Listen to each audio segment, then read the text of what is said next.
Hi students, I hope you're doing good. And for this week, let's have a review on the sentence and its structure. To begin, let's define first what the sentence is all about. So a sentence is a group of words that expresses a complete thought.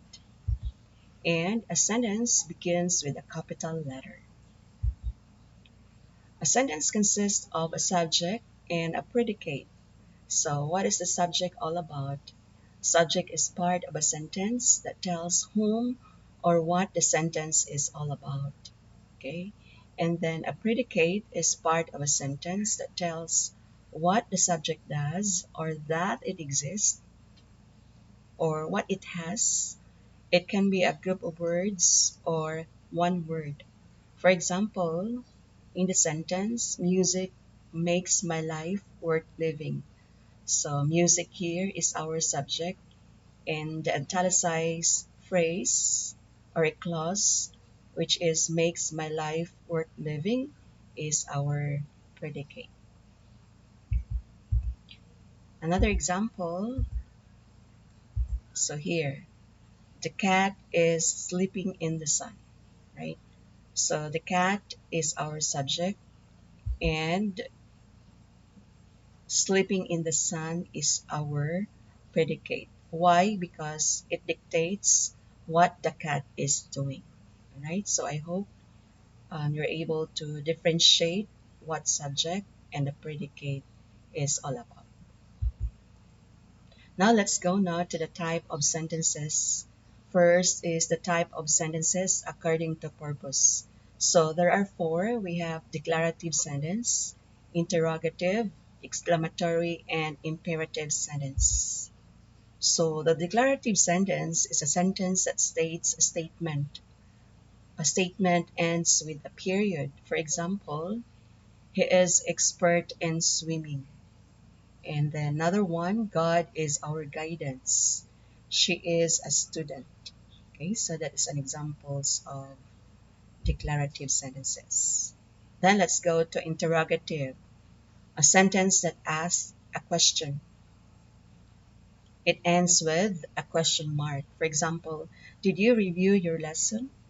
Or you can say, have you started answering your modules? Is there any way to tell when the corn is ripe? Okay, so those are the things under interrogative sentence. Then exclamatory sentence is a sentence that shows a strong feeling or emotion. It ends with an exclamation point. For example, you say, hooray, I won the lottery. Or you can say, the roof is collapsing. So that's it. An imperative sentence. It is a sentence that gives an order or direction. It ends with a period or an exclamation mark. Like you can say, move faster. Okay. Take the laundry to the laundry room. Okay. So you're actually giving direction. Okay. The first one is like you're giving an order or a command. Okay. So those are the four sentences according to purpose. So again, uh, we have the declarative, interrogative, exclamatory, and imperative. Let's proceed to another type of sentences according to structure. So again, there are four. First, we have simple sentence, compound sentence, complex sentence, and then compound complex sentence. Beforehand, let us first define or differentiate clauses. There are actually two kinds of clauses. We have independent clause and we have dependent clause. So a clause is a group of words with a subject and a verb that functions as part or all of a complete sentence. Okay? So when you talk about independent clause, it means that it can stand alone. It has the subject and the verb and of course the predicate. And the dependent clause, it cannot stand alone. Okay, we need to have the subject or a verb on it. So an independent clause here. It expresses a complete thought by itself and can be written as a separate sentence. For example, you can say, I have the money. I is the subject, and of course, the verb is the have, right? So it expresses one idea.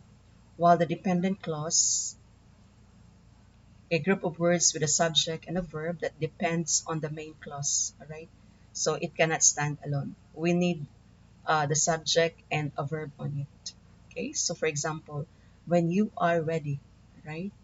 So you might be confused, right? So it's just like a subordinating phrase. Okay, another example, that fell last night. So no meaning alone. So that is our dependent. But when you say the snow that fell last night is nearly gone. So it has meaning with a dependent adjective clause modifying the noun snow. Okay. Another one, since Helen came home, right? So that is our dependent clause. And then we added, since Helen came home, her mother was so happy. So that makes one independent clause. Another one, that he would win. Okay. And then we added, that he would win seemed uncertain. Okay. So that makes sense. It has already what? A complete idea. So that is an independent clause. So now let's go to simple sentence. A simple sentence consists of independent clause and no dependent clauses. It may contain phrases and have more than one subject or a verb. For example, the lake looks beautiful in the moonlight. Okay. John and Marie are students. Okay. So John and Marie is our subject. Okay, there are two names mentioned but taken as one, and then our students. So that is a simple sentence. Compound sentence consists of two or more independent clauses with no dependent clauses. For example, he opened the door, comma, and he found the missing paper. So we join the two independent clauses. First, he opened the door using a coordinating conjunction, which is and. Okay. Another one, he opened the door. You can also say that using semicolon. He found the missing paper. Another one, he opened the door. However, he did not find the missing paper. Okay. So that is a compound sentence. So here are examples of coordinating conjunctions. So what are examples of coordinating conjunctions? You just remember the acronym FUNBOYS. So F stands for, A stands for and, N for nor, but for B, O or, then Y, or yet for Y, then so for S. So FUNBOYS. And then we also have here conjunctions in pairs. We have either or either, or neither nor, not only, and then but also. In common transitional connectives, you also familiarize the acronym hot shot cat. So you have there however, otherwise, therefore, similarly, hence, on the other hand, then consequently, also, and thus. Okay?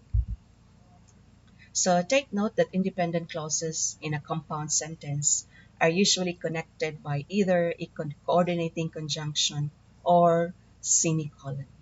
Sometimes independent clauses are joined by conjunctions in pairs. So as you see that examples in our table. Meanwhile, independent clauses can also be joined by a semicolon and marked by one of the transitional connectives. Okay, so conjunctive adverbs. So the last column. Okay, so those are examples. Another one, the use of punctuation marks in compound sentences. So commas precede coordinating conjunctions. However, the semicolon precede transitional connectives except for then, now, and thus, and so, and soon, and commas follow them. So, for example, neither the battle is over nor the victory won. Okay, so that's how we use comma. He's not only the best athlete, but he's also the best student in our class. Okay. We were late, semicolon, therefore we missed the first act, or we missed the first train. We waited, then we left without him. Okay. I am very tired and I wish to rest for a few minutes. John is a very able politician. Semicolon, he should win the election. Okay, so those are the different uses of punctuation marks in a compound sentences. So I hope you will not get confused when to use those punctuation marks. Okay, and the functions in making a compound sentences. Complex sentence. It consists of one independent clause and also one or more dependent clauses. For example, when lilacs are in bloom, we love to visit friends in the countryside. Okay? So one dependent clause and one independent clause. So our dependent clause is when lilacs are in bloom. Okay? And then our dependent is the second sentence, which is we love to visit friends in the countryside. Then we have compound complex.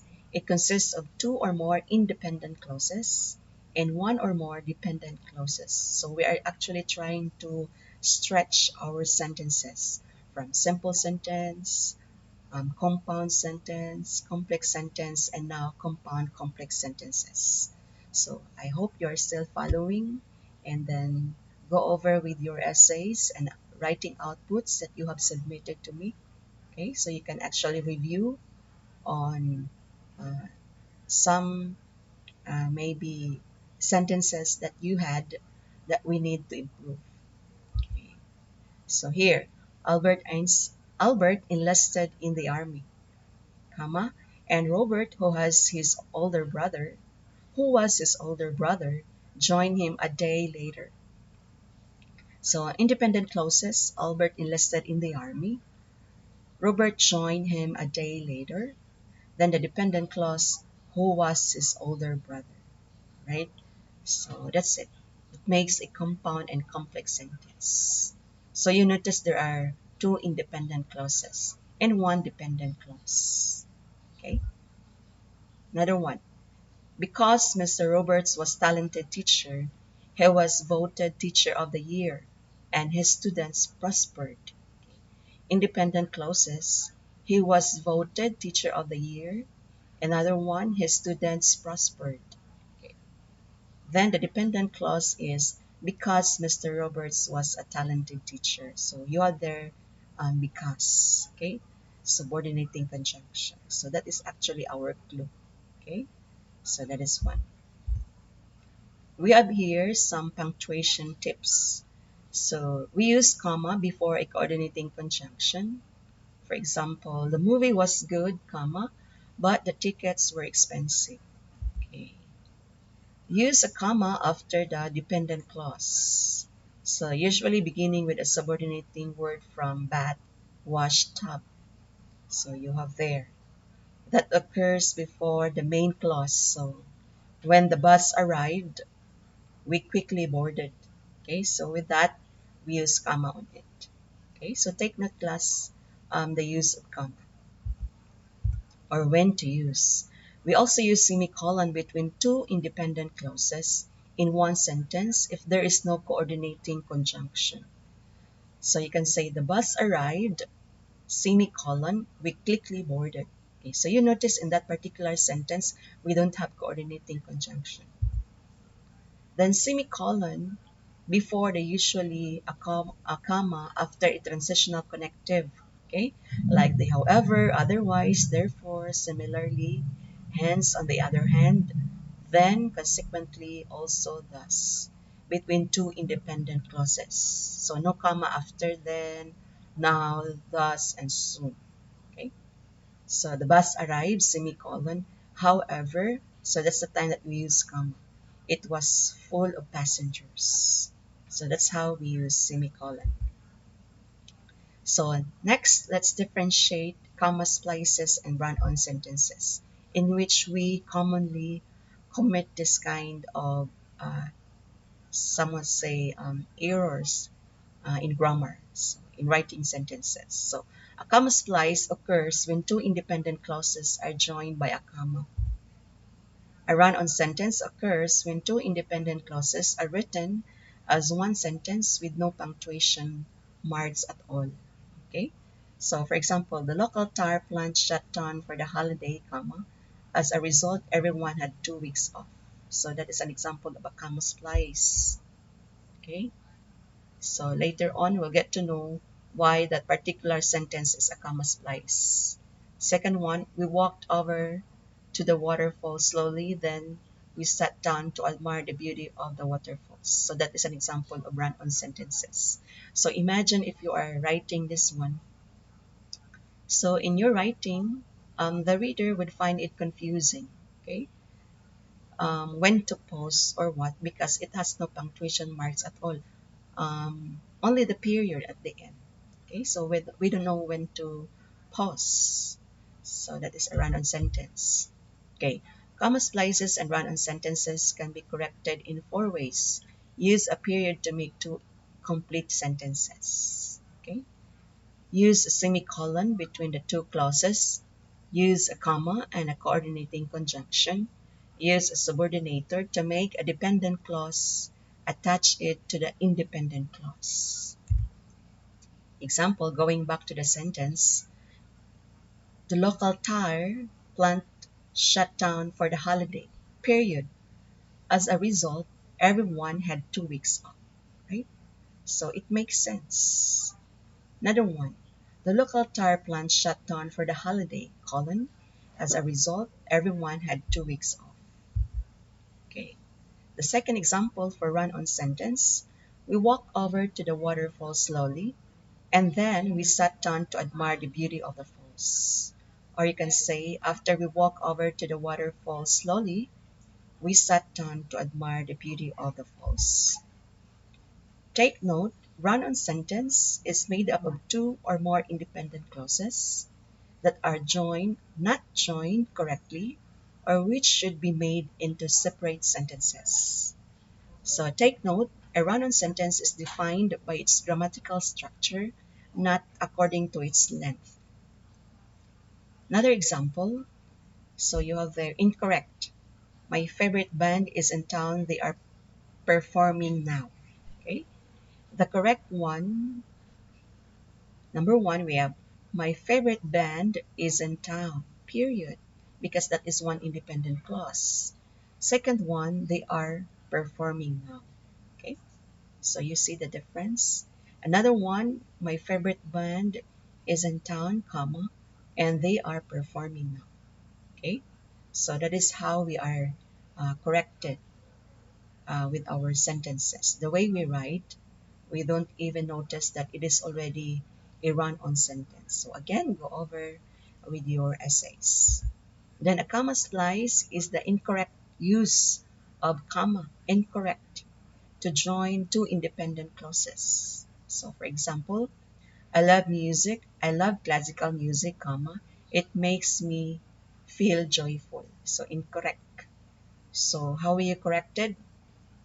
First, you can say, I love classical music because it makes me feel joyful. Okay. Another one, I love classical music, semicolon, it makes me feel joyful. Right? So go over with your work and see if there are sentences which we considered as a comma splices. So I hope you are being corrected with it. And that's how we improve or develop our paragraph. And then if you have any questions, feel free to ask questions in our GC or message me. And that's all for this lesson. And thank you very much for your participation. I'll see you again.